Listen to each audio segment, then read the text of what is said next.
Hello friends, welcome back to my channel Aadi cultural world. Kanha ji के सभी भक्तों को मेरी तरफ से राधे कृष्णा। तो देखिए फ्रेंड्स, आज हम कान्हा जी के लिए ये बहुत ही खूबसूरत सी new design winter special jacket बनाएंगे। तो मैं कान्हा जी को ये जैकेट पहनाकर दिखाती हूँ। सबसे पहले ये जो नीचे वाला हाथ है इसमें हमें डालनी है जैकेट, फिर इधर की तरफ से लड्डू वाला जो हाथ है इसमें डालनी है, और अब ऊपर की तरफ से हम ये कैप भी पहनाएंगे कान्हा जी को, और आगे से हमें इसको सेट कर लेना है।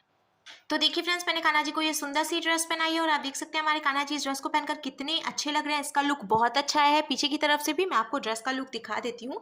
इस ड्रेस को बनाना बहुत आसान है। मैंने एकदम सिंपल तरीके से ये ड्रेस बनाना और कान्हा जी को पहनाना भी बताया है। तो प्लीज वीडियो को लास्ट तक देखिएगा, जिससे कि आप भी आसानी से ये ड्रेस बनाकर कान्हा जी को पहना सकेंगे। अगर आप ड्रेस से रिलेटेड या फिर वीडियो से रिलेटेड कोई नॉलेज चाहते हैं या फिर कोई क्वेश्चन पूछना चाहते हैं तो मुझे मेरे इंस्टाग्राम पर पूछ सकते हैं। मेरा इंस्टाग्राम हैंडल है आदि कल्चरल वर्ल्ड 268। साथ ही साथ मुझे फॉलो भी करें। तो चलिए फ्रेंड्स, अब हम ये बहुत ही खूबसूरत सी कान्हा जी की new design winter special dress बनाना शुरू करते हैं। इसके पहले अगर आपने अब तक मेरे चैनल को सब्सक्राइब नहीं किया है तो प्लीज मेरे चैनल को सब्सक्राइब करिए, साथ ही साथ बेल आइकन भी प्रेस करिए, जिससे मेरे आने वाली वीडियोस की नोटिफिकेशन आपको सबसे पहले मिले। ड्रेस बनाने के लिए मैंने देखिए रेड कलर का ऊन ले लिया और साथ ही साथ 10 नंबर की क्रोशिया लिया है। आप 10 और 11 में से कोई भी क्रोशिया यूज कर सकते हैं। अब हमें इस तरीके से एक लूप बनाना है और लूप के अंदर हम क्रोशिया डालेंगे, फिर क्रोशिया में उनको लेकर लूप में से निकालेंगे और खींच के इसको लॉक करेंगे। अब हमें क्रोशिया में उनको लेकर लूप में से निकालना है। एक चेन बन गई, फिर से क्रोशिया में उनको लेकर लूप में से निकालेंगे तो ये दूसरी चेन बन गई। ऐसे ही हमें टोटल 16 यानी कि 16 चेन्स बना के कंप्लीट करनी है। तो मैंने टोटल 16 यानी कि 16 चेन बना के कंप्लीट कर लिया। अब हमें एक चेन छोड़कर दूसरी चेन में क्रोशिया डालनी है और उनको फंसाकर निकाल लेना है। 2 फंदे हुए क्रोशिया में उनको लेकर 2 फंदों से निकालेंगे, फिर इसके बाद वाली चेन में भी क्रोशिया डालकर उनको फंसाकर निकालेंगे। 2 फंदे हुए क्रोशिया में उनको लेकर 2 फंदों से निकाल देंगे। इसको हम सिंगल क्रोशिया कहते हैं। अब ऐसे ही हमें हर एक चेन में से एक एक बार सिंगल क्रोशिया बनाते हुए ये पूरी लाइन बीन के कंप्लीट कर लेनी है। इस बात का हम ध्यान रखेंगे, हमने ये जो चेन बनाई है ना पहली लाइन में, ये हमें एकदम ढीली ढीली बनानी है, क्योंकि अगर आप बहुत ज़्यादा टाइट चेन बनाते हैं तो आपको पहली लाइन बीनने में थोड़ी सी प्रॉब्लम आएगी। मैंने देखिए एकदम ढीली चेन बनाई है तो कोई दिक्कत नहीं हो रही है, ईजिली मैं इसको बीन पा रही हूँ। ऑलमोस्ट मैंने बीन भी लिया है। लास्ट में 4-5 चेन बची हैं, उसमें से भी हम एक एक बार सिंगल क्रोशिया बना के कंप्लीट कर लेंगे। ये देखिए बहुत ही सिंपल तरीका है ये ड्रेस बनाने का। और ये लास्ट चेन है, इसमें से भी हमने सिंगल क्रोशिया बना ली। एक बात और मैं आपको बता दूं, टोटल 16 चेन मैंने बनाई थी। तो जब शुरू में हमने एक चेन छोड़कर दूसरी चेन में से सिंगल क्रोशिया बनाई है तो एक चेन घट गई है, यानी कि अब हमारे पास टोटल 15 चेन बची है। अब हम इसको पलटेंगे, पलटकर हमें एक और ये दो चेन बनानी है। फिर हम क्रोशिया में उनको लेंगे, जहां से हमने 2 चेन बनाई उसी चेन में क्रोशिया डालकर उनको फंसाकर निकालेंगे। 3 फंदे हुए क्रोशिया में उनको लेकर 2 फंदों से निकालेंगे। 2 फंदे बचे तो क्रोशिया में उनको लेकर बचे हुए 2 फंदों से निकालेंगे। इस तरीके से ये 2 डबल क्रोशिया हो गई, क्योंकि जो हमने 2 चेन बनाई थी उसको भी हमें एक डबल क्रोशिया ही मानेंगे। फिर उसी में से एक डबल क्रोशिया और हमने बनाई। अब हम फिर से क्रोशिया में उनको लेंगे, इसके बाद वाली चेन में क्रोशिया डालकर उनको फंसाकर निकालेंगे। 3 फंदे हुए क्रोशिया में उनको लेकर 2 फंदों से निकालेंगे। 2 फंदे बचे तो क्रोशिया में उनको लेकर बचे हुए 2 फंदों से निकालेंगे। डबल क्रोशिया बन गई।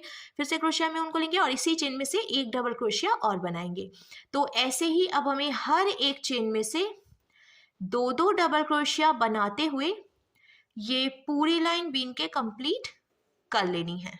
हर एक चेन में से 2-2 डबल क्रोशिया बनाते हुए मैंने देखिए ये पूरी लाइन बीन के कंप्लीट कर ली है। तो हमारे पास टोटल 15 चेन थी और हर एक चेन में से जब हमने 2-2 डबल क्रोशिया बनाई तो अब ये डबल होकर 30 चेन हो गई है।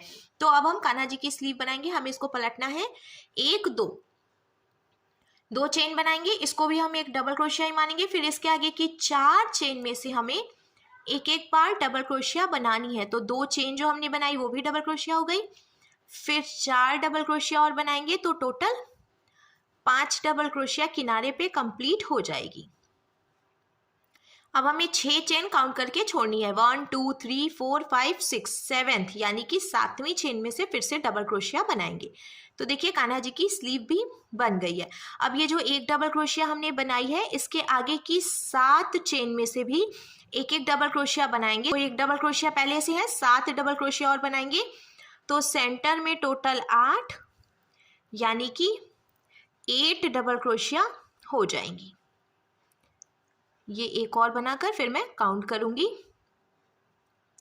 देखिए 1 2 3 4 5 6 7 8 डबल क्रोशिया सेंटर में बनाकर कंप्लीट करने के बाद अब हमें फिर से 6 चेन्स काउंट करके छोड़नी है। 1 2 3 4 5 6 7th चेन में से हम डबल क्रोशिया बना लेंगे। तो देखिए कान्हा जी की दूसरी स्लीव भी बन गई। अब ये एक डबल क्रोशिया है, इसके आगे की 4 चेन में से भी एक एक डबल क्रोशिया बनाएंगे। तो 3 4 और ये लास्ट में एक और, तो टोटल 5 डबल क्रोशिया इधर भी किनारे पर कंप्लीट हो गई हैं, जैसे कि हमने शुरू में टोटल 5 डबल क्रोशिया बनाई थी। और कान्हा जी की दोनों स्लीव भी बन गई है। अब हमें इसको पलटना है। पलटकर हम 2 चेन बनाएंगे और हर एक चेन में से हमें एक एक बार डबल क्रोशिया बनाते हुए ये पूरी लाइन बीन के कंप्लीट कर लेनी है। कुछ भी घटाना बढ़ाना नहीं है हमें, सिंपल हर एक चेन में से एक एक बार डबल क्रोशिया बनाते हुए हम बीनते जाएंगे। एक एक डबल क्रोशिया बनाते हुए मैंने पूरी लाइन बीन के कंप्लीट कर ली है। अब देखिए इसका लुक कुछ ऐसे आ जाएगा। अब नीचे से हमें डिज़ाइन बनानी है, क्योंकि हम कान्हा जी के लिए जैकेट बना रहे हैं तो वो थोड़ी लंबी होनी चाहिए जिससे कि कान्हा जी का पैर भी ढका रहे। तो हम क्या करेंगे, मैंने ये पिंक कलर का ऊन ले लिया है और लास्ट में जो एक फंदा बचा है इसी में से हम ये ऊन निकालेंगे और 2 नॉट लगाकर हम इसको यहीं पे जॉइंट कर लेंगे। अगर आप बिगनर हैं तो भी इजीली ऊन जॉइंट कर सकते हैं, क्योंकि ये सबसे आसान तरीका है ऊन जॉइंट करने का। अब देखिए यहाँ से जो एक्स्ट्रा ऊन है थोड़ी सी जगह छोड़ते हुए हम इसको कट कर लेंगे। कट करने के बाद अब हम इसको पलटेंगे और यहाँ जहाँ पे हमने ऊन जॉइंट किया है उसी चेन में फिर से क्रोशिया डालकर और ये जो पिंक वाला ऊन है वो हम इसमें से निकाल लेंगे। फिर हम 1 2 3 चेन बनाएंगे, एक चेन छोड़कर दूसरी चेन में क्रोशिया डालेंगे, उनको फंसाकर निकालेंगे। 2 फंदे हुए, इस फंदे को इसमें से निकालकर और स्लिप स्टिच लगाएंगे। फिर 1 2 3 चेन बनाएंगे, एक चेन छोड़कर दूसरी चेन में क्रोशिया डालकर उनको फंसाकर निकालेंगे और ऐसे स्लिप स्टिच लगाएंगे। ऐसे ही हमें 3 चेन बनानी है, एक चेन छोड़कर दूसरी चेन में से स्लिप स्टिच लगाकर जॉइंट करना है। तो पहले हम ये पूरी लाइन कंप्लीट करेंगे, 1 2 3, फिर ऐसे स्लिप स्टिच। तो देखिए फ्रेंड्स चेन बनाते हुए मैंने पूरी लाइन बीन के कंप्लीट कर ली है। अब हम इसको पलटेंगे, पलटकर हमें 1 2 3 चेन बनानी है और यहाँ पे जो हमने 3 चेन बनाई है इसके सेंटर से देखिए ऐसे हम क्रोशिया डालेंगे, यहाँ से उनको फंसाकर निकालेंगे और ऐसे स्लिप स्टिच लगा लेंगे। फिर से हमें 1 2 3 चेन बनानी है और अब देखिए इधर वाली जो चेन है यहाँ सेंटर से हम डालेंगे एकदम बीचों बीच में और उनको फंसाकर निकालेंगे, फिर ऐसे स्लिप स्टिच लगाएंगे। तो इसका लुक कुछ ऐसे आएगा। फिर से हमें 3 चेन बनानी है और इधर की तरफ यहाँ देखिए हम इसको स्लिप स्टिच लगाएंगे। ऐसे ही बीनते हुए हम ये पूरी लाइन कंप्लीट करेंगे। तो देखिए ये ऐसे लुक आ जाएगा। इस तरीके से हम ये पूरी लाइन कंप्लीट कर लेंगे। तो मैंने देखिए ये पूरी लाइन बीन के कंप्लीट कर ली। अब ये जो पिंक वाला ऊन है इसको हम लॉक करेंगे, तो हमें एक चेन बनाकर ढीला करना है। ढीला करने के बाद यहाँ से जो एक्स्ट्रा ऊन है ये हम कट करके निकाल देंगे। देखिए ये लॉक हो गया और लॉक करने के बाद इसका लुक कुछ ऐसे आएगा। अब हमें ये जो रेड कलर का ऊन है इससे बीनना है। अब देखिए जहाँ से हमने लॉक किया उसी चेन में हम क्रोशिया डालकर और ये रेड कलर का ऊन निकाल लेंगे और एक लाइन अब हमें रेड कलर के ऊन से भी बीननी है। तो 1 2 3 चेन बनाएंगे और देखिए ये जो हमने पहले से चेन बनाई है इसके सेंटर में स्लिप स्टिच लगा देंगे। फिर से 1 2 3 चेन बनाएंगे और ये जो सेंटर है इसमें स्लिप स्टिच लगाएंगे। इसी तरीके से बीनते हुए हमें ये पूरी लाइन कंप्लीट करनी है लास्ट तक मैंने देखिए बीन के कंप्लीट कर लिया है और अब ड्रेस का लुक कुछ ऐसे आएगा। एक फंदा बचा है तो हम एक चेन बनाकर इसको भी लॉक कर लेंगे। आप चाहें तो इसी तरीके से बीनते हुए इसकी जो लंबाई है ड्रेस की वो और भी ज़्यादा बढ़ा सकते हैं, पर मुझे इससे ज़्यादा लंबाई नहीं रखनी थी तो इसीलिए मैं इसको यहाँ पे लॉक कर रही हूँ। लॉक करने के बाद थोड़ा सा ऊन बचा हुआ है तो इसको हम इसी में फंसा देंगे जिससे कि वो दिखाई भी नहीं देगा और नॉट के खुलने का डर भी नहीं होगा। तो अब कान्हा जी की जैकेट बनकर बिल्कुल तैयार है। हमें कैप बनानी है तो कैप भी हम इसी में जॉइंट करके ही बनाएंगे। या ऊपर की तरफ से हमने जो बिना था ना तो पहली वाली चेन में हमें क्रोशिया डालनी है और जैसे कि हमने यहाँ पे ऊन जॉइंट किया था सेम उसी तरीके से 2 नॉट लगाकर हम यहाँ ऊपर की तरफ से भी ये पिंक कलर का ऊन इसमें जॉइंट करेंगे। ज्वाइंट करने के बाद अब जहाँ से ऊन ज्वाइंट किया उसी चेन में क्रोशिया डालकर ऊन को फंसाकर निकालेंगे। 1 और 2, 2 चेन बनाएंगे क्रोशिया में ऊन को लेकर। इसके बाद वाली चेन में क्रोशिया डालकर ऊन को फंसाकर निकालेंगे। 3 फंदे हुए, क्रोशिया में ऊन को लेकर तीनों फंदों से निकाल लेंगे। इसको हम हाफ डबल क्रोशिया कहते हैं। फिर क्रोशिया में ऊन को लेंगे, इसके बाद वाली चेन में डालकर ऊन को फंसाकर निकालेंगे। 3 फंदे हुए, क्रोशिया में ऊन को लेकर तीनों फंदों से एक ही बार में निकाल लेंगे। इसी तरीके से अब हम हर एक चेन में से एक एक बार हाफ डबल क्रोशिया बनाते हुए ये पूरी लाइन बीन के कंप्लीट कर लेनी है। बहुत ही आसान तरीका है ये ड्रेस बनाने का।